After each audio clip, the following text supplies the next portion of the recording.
Hello guys. My gifted student turns out to have been secretly engaged in criminal activity, and I had to rescue him from it. I've been a teacher for almost 2 decades, and in all that time, I've met thousands of students. Some were unforgettable for their talent, others for their antics, but then there was Jamie. Bright, thoughtful, and kind in a way that made you think the world hadn't quite managed to harden him yet. He was one of those kids you just knew was destined for something bigger than our sleepy little town.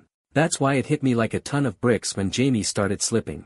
At first it was just little things, he forgot to hand in a paper or showed up late. But then it got worse. The once chatty and eager kid stopped raising his hand. He avoided me in the hallways. He started sitting in the back of the class, head down, like he was trying to disappear. And then there was the bruise. A deep, purplish ring around his wrist. I spotted it as he was reaching for a book during one of the rare moments he actually participated. "Jamie, what happened to your wrist?" I asked as gently as I could. His reaction was immediate. He yanked his sleeve down and muttered, "Just fell." But his voice cracked, and he wouldn't meet my eyes. That was the moment I knew something was wrong. Really wrong. Weeks passed, and Jamie's spark dimmed further until, one day, he stopped showing up entirely. Calls home went unanswered. Notes sent with classmates were never returned. I started to worry I might never see him again. Then, late one evening, I saw him outside the school, pacing under the dim glow of the streetlights. He looked smaller somehow, shrunken by worry. He kept glancing over his shoulder like he was being followed. Before I could call out, he spotted me and darted in my direction. "I need your help," he said, his voice trembling. What he told me next changed everything. Jamie's voice was shaky, barely above a whisper, but the weight of his words hit me like a freight train. "My uncle, he's making me do stuff for him," Jamie began, glancing over his shoulder as if someone might overhear us. His hands were balled into fists at his sides. "It's illegal stuff. Delivering packages for his gang." It felt like the ground shifted beneath me.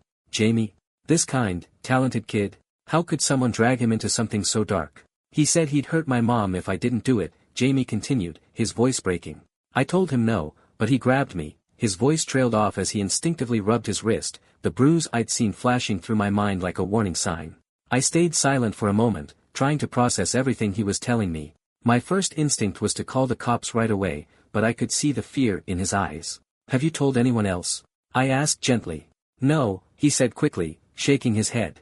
"I can't. If they find out I talked," he didn't finish the sentence. He didn't have to. I wanted to tell him it wasn't his job to fix this, that someone else could step in and handle it. But Jamie was terrified, and I knew I couldn't just walk away from him. "Jamie," I said, trying to keep my voice steady, "you did the right thing by telling me. I promise we'll figure this out, but I need you to trust me. Can you do that?" He looked at me for a long moment, his eyes filled with uncertainty, before finally nodding. "Okay." I couldn't sleep that night. My mind kept replaying everything he'd said, over and over again. How had it gotten to this point? And more importantly, what could I do to get him out of this without putting him in even more danger? By morning, I had a plan.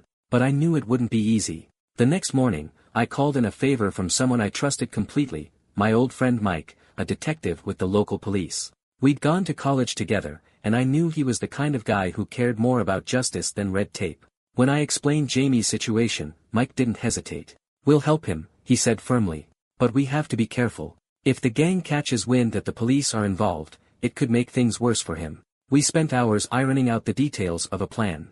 Jamie would help with a sting operation, but only in a way that minimized his risk.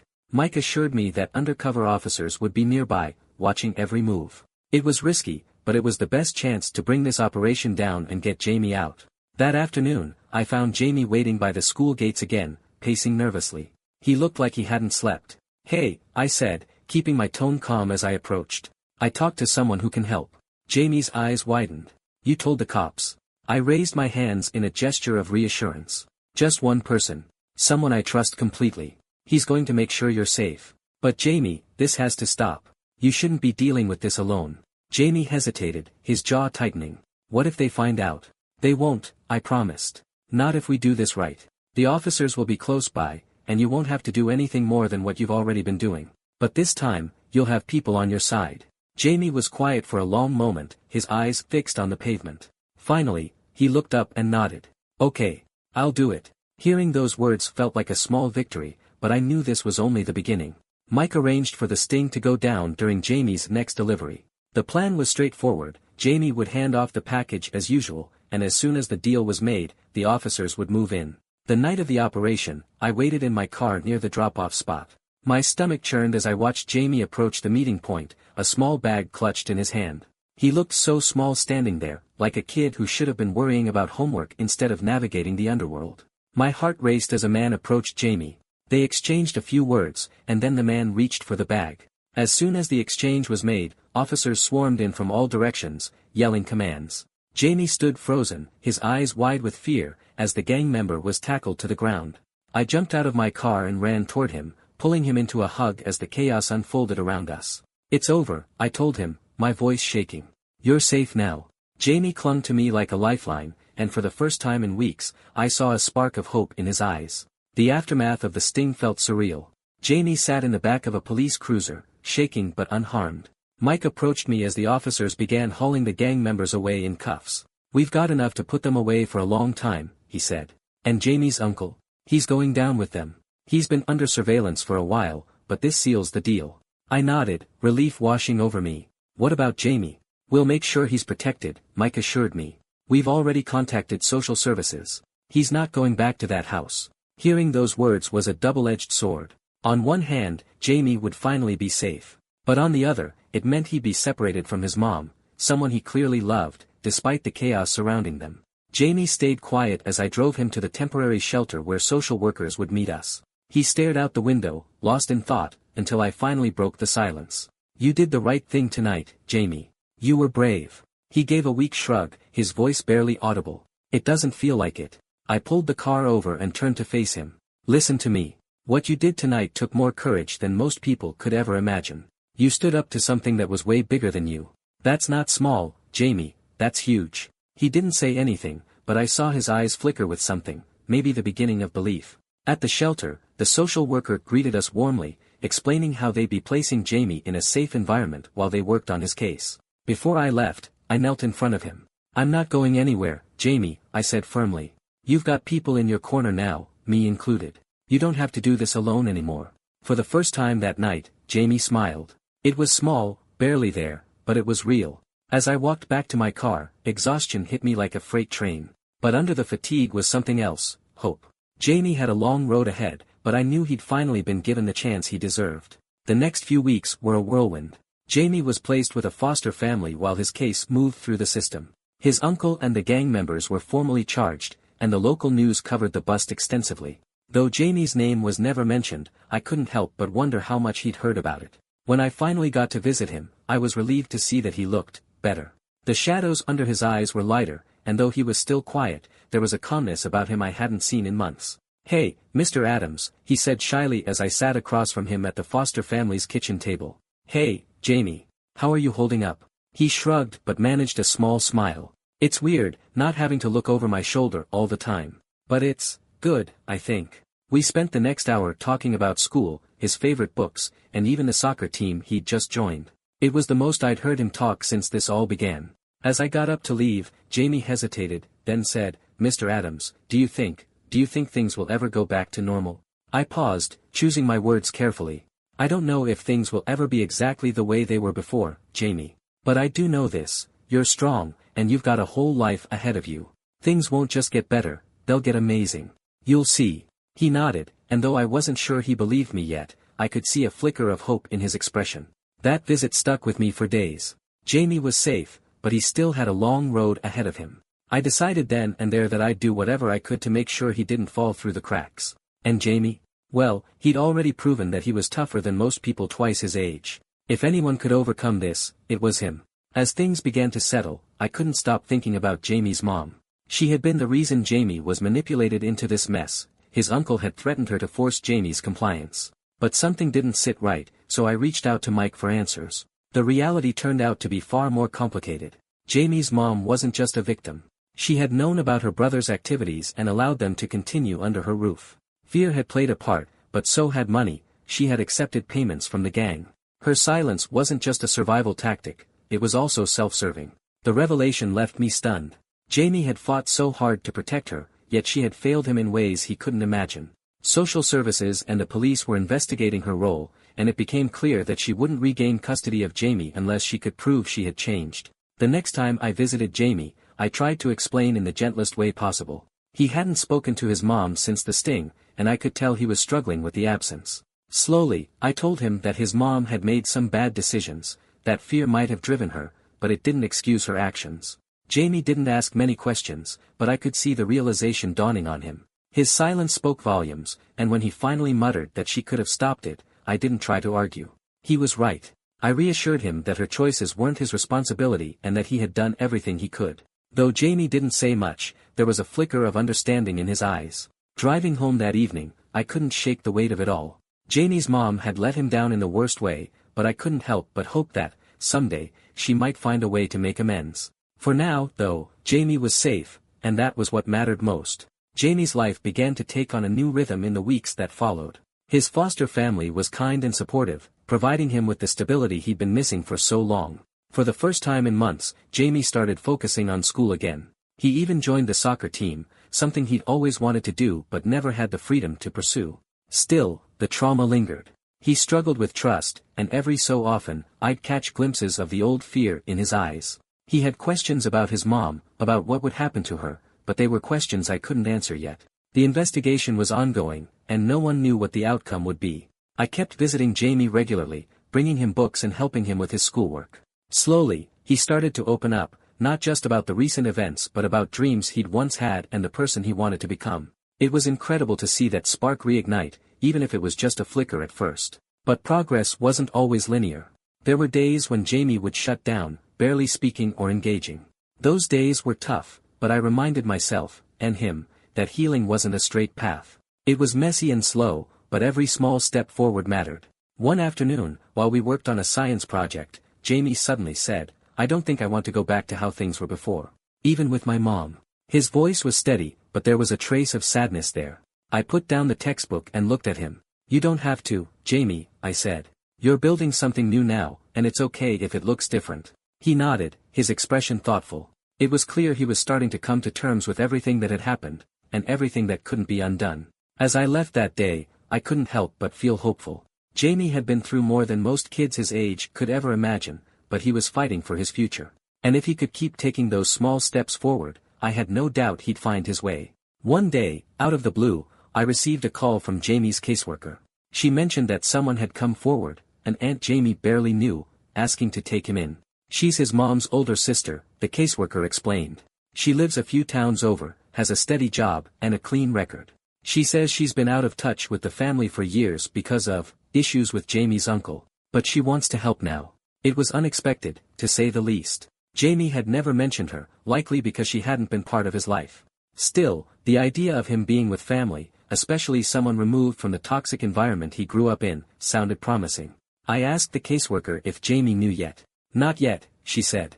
"We wanted to be sure everything checks out before we brought it up. But if it works out, this could be a really good thing for him." When I visited Jamie later that week, I couldn't say anything about the possibility of his aunt stepping in, it wasn't final yet. But I noticed he seemed a bit lighter, like the weight on his shoulders was slowly lifting. "Guess what?" he said, a small grin breaking through. "I made a goal at soccer practice today. Coach said I might get to play in the next game." "That's awesome, Jamie," I said, matching his excitement. It was the first time I'd seen him talk about something he was proud of in a long time. As I left that evening, I couldn't stop thinking about his aunt. If her intentions were genuine, and everything seemed to indicate they were, it could be the fresh start Jamie truly needed. It wasn't long before the caseworker called again, confirming that Jamie's aunt had passed all the checks. Soon, Jamie would get to meet her and decide if he wanted to live with her. It was another step forward, one that held the promise of a brighter future. The day Jamie met his aunt, the air was thick with nervous anticipation. When I picked him up from his foster home, he barely spoke, fidgeting with the strap of his backpack as we drove to the family services office. "Are you okay?" I asked gently, glancing at him. He shrugged, his voice small. "I don't know. What if she doesn't like me?" I stopped at a red light and turned to face him. "Jamie, this meeting isn't about whether she likes you, it's about whether you feel comfortable with her. This is your choice, remember that." He nodded but didn't say anything else, his hands tightening into fists. When we arrived, his aunt was already waiting. Linda stood near the door, a tall woman with kind eyes and a gentle smile. She looked nervous too, her hands clasped in front of her as if trying to stop them from trembling. "Jamie," the caseworker said, motioning him forward. "This is your Aunt Linda." Linda crouched slightly, keeping her distance but leaning just close enough to be at his level. "Hi, Jamie," she said softly. "I'm your Aunt Linda. It's really nice to meet you." Jamie hesitated, glancing back at me as if seeking permission. I gave him an encouraging nod, and he turned back to Linda. "Hi," he mumbled, barely audible. Linda's smile widened, though there was a touch of sadness in her eyes. "I know this might feel strange, and I want you to know I'm not here to push you into anything. I've wanted to be part of your life for a long time, but your uncle," she trailed off, her voice faltering. "Let's just say he didn't make that easy. I'm sorry I stayed away. But I'm here now, and I'd really like to get to know you, if you'll let me." Jamie didn't say much during that first meeting. He mostly nodded and shuffled his feet, but he didn't pull away or retreat into silence, which felt like a small victory. Linda seemed to understand his hesitance, never pushing or pressing him for answers. She shared little snippets about her life, a job at a veterinary clinic, her small house a few towns over, and her scruffy dog, Max, who she said was as stubborn as he was sweet. As the meeting wrapped up, Linda stood and offered Jamie a card with her number. "If you ever want to talk or ask me anything, you can call or text anytime. No pressure, okay?" Jamie took the card, his fingers brushing against it nervously. "Okay," he whispered. Over the next few weeks, Linda visited Jamie several times. Each time, the boy who had once seemed so closed off began to open up bit by bit. He asked her questions, first simple ones, like what her favorite color was or if Max really liked to chase squirrels. Then deeper ones, like why she hadn't come around before and what she thought about his mom. Linda answered honestly, explaining that she'd stayed away because of her own complicated history with Jamie's uncle and the family's dysfunction. "It wasn't fair to you," she admitted during one visit. "And I'm sorry for that. I just didn't know how to step in without making things worse. But I'm here now, Jamie. And I'll do whatever it takes to make sure you're safe and happy." Hearing those words seemed to lift something in Jamie. He even started talking about Max as though they'd already met, imagining what it would be like to throw a ball for the dog in Linda's backyard. Finally, the caseworker brought up the possibility of Jamie living with Linda. It wasn't a decision to be taken lightly, and Jamie knew he had a say. We talked about it afterward, and he turned to me with a hesitant but determined look. "What do you think, Mr. Adams?" he asked. "Do you think I should go?" I took a deep breath, choosing my words carefully. "I think Linda seems like someone who really cares about you, Jamie. She wants to be part of your life. But what matters is how you feel. Do you think you could see yourself living with her?" He was quiet for a long time, staring at the floor. Finally, he nodded. "Yeah, I think I'd like to try." That simple declaration felt monumental. Jamie was taking control of his life, choosing a path that offered him the stability and love he'd always deserved. As we left the office, Jamie's nervousness seemed to lift just a little. On the drive back, he glanced at me and said, "Thanks for coming with me today." "Always," I replied. And I meant it. It was the beginning of a new chapter for Jamie, one that held the promise of family, healing, and a brighter future. The day Jamie moved in with Linda felt like a turning point. I helped him pack his things from the foster home, a couple of duffel bags filled with clothes, books, and a few small keepsakes he'd managed to hold on to through everything. He was quiet as we loaded up the car, but there was a steady determination in his movements. When we arrived at Linda's house, Jamie stared up at it for a moment. It was small but inviting, with a neat lawn and a white picket fence. Max, the scruffy dog Jamie had heard so much about, barked excitedly from the window. "Welcome home, Jamie," Linda said as she opened the door, her voice warm but not overbearing. Jamie stepped inside cautiously, taking in the cozy living room, the family photos on the walls, and Max, who bounded over to greet him, tail wagging furiously. The dog's enthusiasm broke through Jamie's nerves, and he knelt to pet him, a smile spreading across his face. "He likes you already," Linda said with a laugh. "I knew he would." Linda gave Jamie a quick tour of the house, ending with his room. It was simple but thoughtfully prepared, a bed with fresh sheets, a small desk by the window, and a bookshelf that Linda had stocked with books about space and science. Jamie ran his fingers along the spines of the books, his voice soft. "You remembered I like this stuff." "Of course I did," Linda said gently. "This is your space now, Jamie. You can make it your own." Over the next few weeks, Jamie started settling into his new life. He got used to the routine at Linda's house, walking Max in the mornings, helping with dinner in the evenings, and spending weekends exploring nearby parks or watching movies together.